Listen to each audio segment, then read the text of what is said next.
Aho ni kuri stade urunani y'i Buganda mu ntara ya Cibitoke, aho umushikiranganji wa mbere Gervais Ndirakobuca yari yateye iteka igikorane cyo gusenga no kwegeranya uburyo bwo kubaka ibitaro Polyclinique Adventiste do Buganda.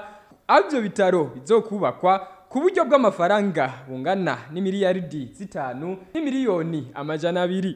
Ico gikorane kikaba catangujwe na defile ndende yagizwe ahanini n'abakiri bato b'iryo shengero.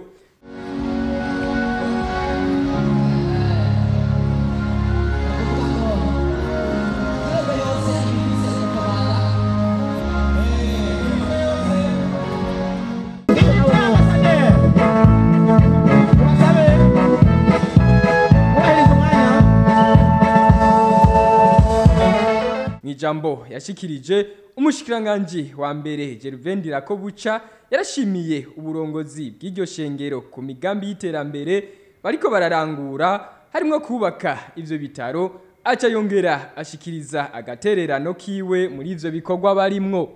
Ku ntambwe ya mbere nk'abandi najewe nterereye imiliyoni 5.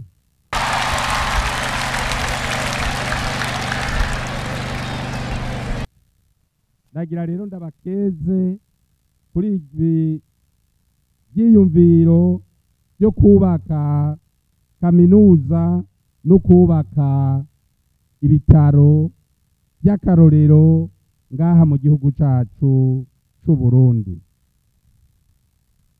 Ndabateye intege rero kuri iyi migambi yose mufise, kandi nizera neza yuko Imana yo yabibacishijemwo izobarongora kugira mu bishikeko. Muri leta turashima cyane ibikorwa mwene ibi, na cyane ko biza ari ibikorwa bize gusahiriza leta. Kw'ibitaro niyo byubakwa bizofasha bene gihugu, uwazoba ari umuzigo uvuye kuri leta. Amashengero rero turakenguruka ibikorwa bikorwa n'amashengero muri rusangi, eka mbere n'ibikorwa n'ishengero by'abizera mu gihugu cacu c'u Burundi. Ndabakengurukire rero ko muriko mukora ibijanye n'ayambona kazoza y'igihugu cacu, igihugu kifashe mu 2040 kandi giteye imbere mu 2060. Nyengurukire mwebwe mwese mwagize ico mukora kugira iki gikorwa kibe cagenze uko cagenze. Igikorwa cyo kwegeranya uburyo bwo kubaka Polyclinique Adventiste y'i Buganda carabandanije, kandi bari muri ico kibanza bifashijwemwo ahanini n'abapastori barongoye intara mvuga butumwa zigize misiyoni ya Buganda.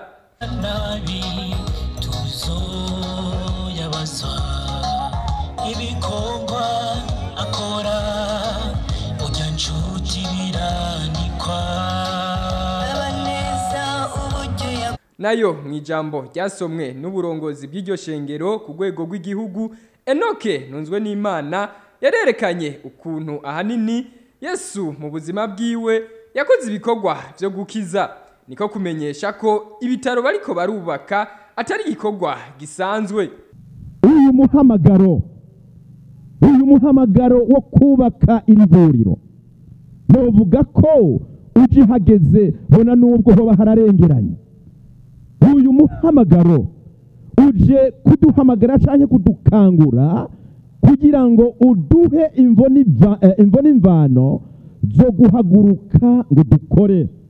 Ntagire ubuyumvira kuri kahise tukibagirwe, ahubwo turabe kubu nakazoza mu kuzirekana ko uyu munsi ari umunsi wo gukora kugira ngo dukoreshe ubutunzi bwacu mu gikorwa c'Imana. Yesu wacu ntabwo icubahiro. Igikorwa cyo gukiza imitima, igikorwa cyo gukiza imibiri mu kubaka ivuriro bizohesha Imana icubahiro. Kuva kera narindi mbere gushikana n'ubu, Imana yamye ihamagarira abantu bayo kugira ngo bakore imigambi Imana yabibona yuko iyo migambi ikwiye gukorwa, yama ikoresha abantu bayo. Nico gituma mu gitabo ca mbere c'ingoma hariya mu gice ca 28 ku murongo wa 20 turahabona amajambo Dawidi yabwiye umuhungu wiwe Salomo kugira ngo yitegure gushira mu ngiro uyu mugambi Imana yari yabahaye. Nongere ndabisubira mu bavandimwe mu vyuve mu bitahure, uyu mugambi ujanye n'irivuriro ntabwo ari umugambi w'umwana w'umuntu, n'umugambi w'Imana. Kandi muri uwo mugambi Imana irashaka uruhara rwanje kandi irashaka n'uruhara rwawe. Igihe Imana yabona ko ikwiye kubakirwa ingoro nziza, yahereye ko ibicisha kuri Dawidi.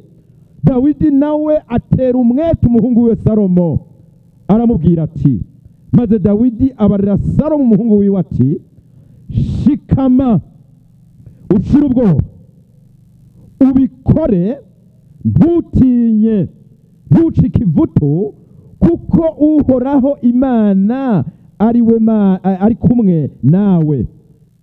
Ntazoguhemukira, ntazoguta, gushitsa aho ibikorwa byose bizokogwa kuri iyo ngoro y'uhoraho bizorangirira. Imana ihezagire ijambo ryayo.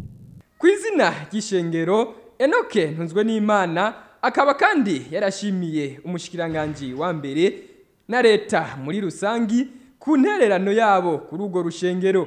Akavuga kandi ko ibikorwa bariko bararangura bariko baraterera mw'ihangiro ry'igihugu. Mw'izina ry'ishengero ry'Abadventiste umunsi w'indwi mu Burundi, twongeye gushima leta y'u Burundi, ariko cyane cyane namwe turabashimira bimwe bivuye ku mutima ku kuntu mwama mwitwararitse ukororanirwa kw'iri shengero, tutibagiye ukuntu mwamwe mwatugendeye kandi mukanadushigikira mu bikorwa by'iterambere ku ishengero mbere no ku gihugu tuba dufise. Imana ibahezagire, mbere nsabe ikoraniro riri hano mu mumpere amashi menshi. Nyakubahwa Mushikiranganji wa mbere, mwaje hagati y'abantu basenga, abantu b'Imana, kandi mwazanye iteka riruta yandi kwakira umushikiranganji wa mbere wa leta y'u Burundi mu ishengero ryacu. Ntabwo ari ikintu gisanzwe, n'umugisha, n'iteka, n'ikimenyetso c'umutima wanyu wo gukunda Imana mbere n'abayisenga.